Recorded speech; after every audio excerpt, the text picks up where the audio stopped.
Assalamualaikum warahmatullahi wabarakatuh. Kembali lagi dalam pembelajaran matematika untuk SMK.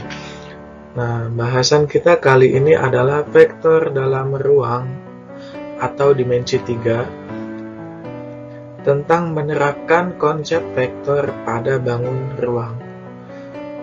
Oke, sebelum kita masuk ke materi pembahasan, seperti biasa, mari kita berdoa dulu sesuai dengan agama dan kepercayaan masing-masing.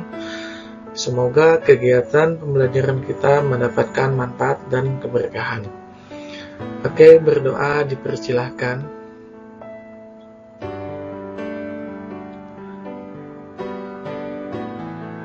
Selesai.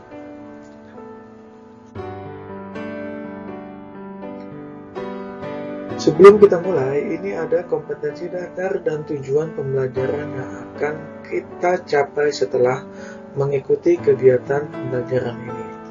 Ya, di sini bisa kalian lihat untuk kompetensi dasarnya yang 3.18 dan 4.18, yaitu menentukan nilai besaran vektor pada dimensi 3 dan menyelesaikan masalah yang berkaitan dengan nilai besaran vektor. Kemudian tujuannya, setelah kalian mengikuti pembelajaran online ini, diharapkan dapat menentukan panjang vektor, kemudian nilai operasi pada vektor dimensi 3 dalam penyelesaian masalah, serta menerapkan dalam kehidupan sehari-harinya. Oke, langsung saja kita masuk ke pembahasan materinya. Pertama yang akan kita bahas yaitu pengertian dan notasi vektor. Nah, ini bisa kalian lihat, jika pada sistem koordinat kartesius hanya diperlukan dua sumbu koordinat yaitu sumbu x dan sumbu y, maka pada koordinat ruang diperlukan tiga sumbu yaitu x, y, dan z. Nah, ketika koordinat ruang ini, x, y, dan z ini berpotongan di titik O atau titik pusat 0,0,0 dan saling tegak lurus. Nah, di sini bisa kalian lihat untuk x, y, dan z-nya dia berpotongan pada titik O atau titik 0,0,0 sebagai titik pusat dan saling tegak lurus. Kemudian selanjutnya kita bahas mengenai vektor basis, ya. Sama dengan yang vektor dua dimensi atau bidang datar. Vektor basis itu dilambangkan dengan notasi atau alfabet I, J, dan K. Kalau misalkan yang sebelumnya kita hanya membahas I dan J saja, untuk vektor basis bangun ruang 3 dimensi itu kita tambahkan dengan K. Contohnya seperti ini.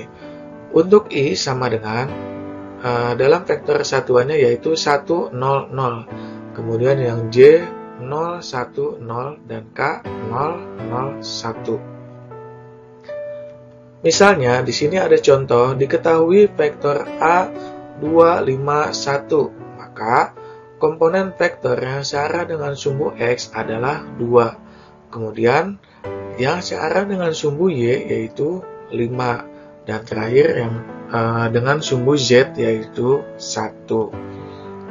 Jika ditulis dalam satuan vektor I, J, dan K, maka ditulis 2I, 5J, K. Ya, jadi yang K ini hanya ditulis notasi alfabetnya saja karena dia bernilai 1. Kemudian selanjutnya kita bahas mengenai panjang vektor. Nah, di sini rumusnya untuk vektor A1,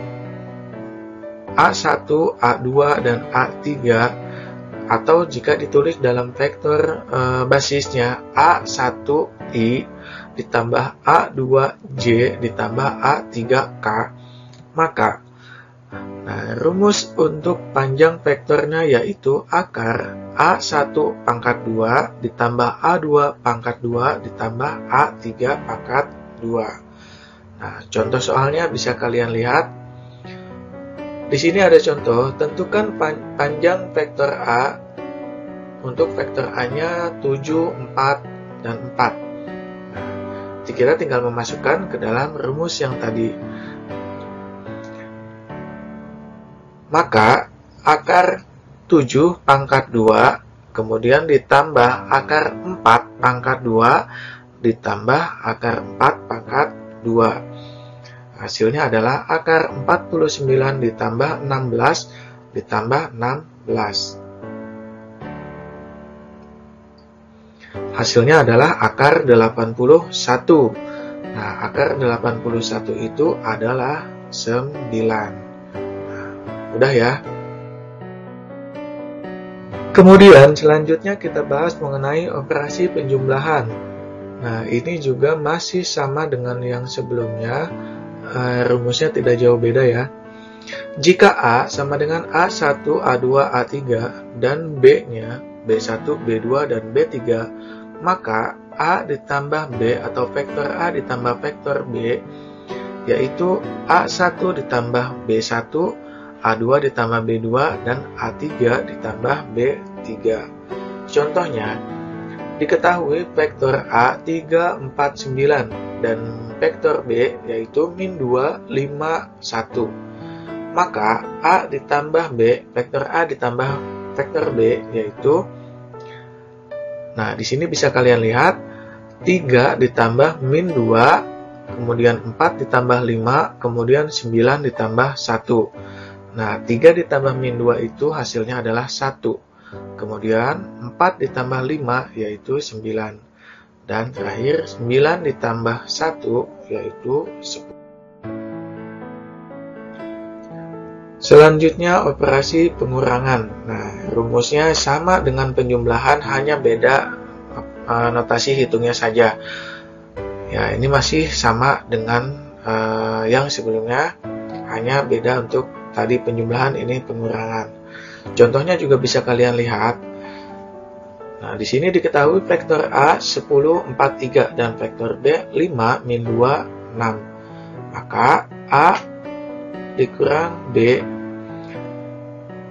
Ya, di sini kalian lihat. Berarti 10 dikurang 5 yaitu hasilnya 5, kemudian 4 dikurang min 2 yaitu 6.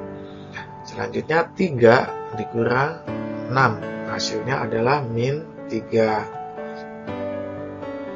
Jika ditulis ke dalam vektor basis menjadi seperti ini, 5i ditambah 6j dikurang 3k. Selanjutnya operasi perkalian.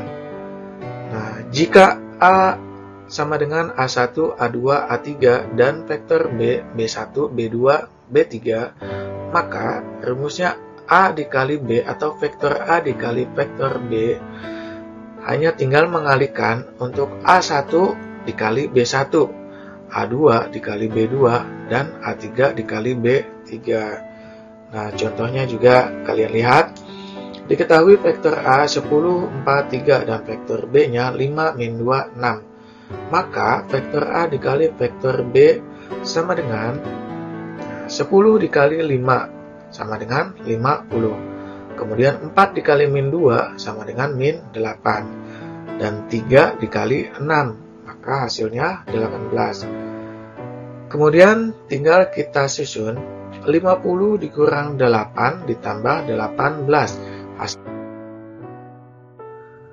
Oke, itulah tadi dia pembahasan singkat mengenai vektor dalam ruang atau dimensi 3. Nah, untuk lebih memahami materi yang sudah kita bahas, coba kalian kerjakan latihan soal berikut ini. Kalian kerjakan di buku latihan matematika seperti biasa, lalu kemudian kalian kirimkan melalui Google Classroom. Jangan lupa di bagian atas ditulis nama dan kelasnya. Ya, kumpulkan sebelum batas waktu yang sudah ditentukan.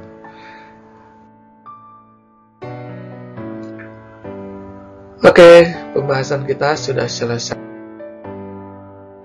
Terima kasih. Jika ada pertanyaan, silahkan kalian bisa chat saya melalui WhatsApp di nomor yang sudah saya bagikan.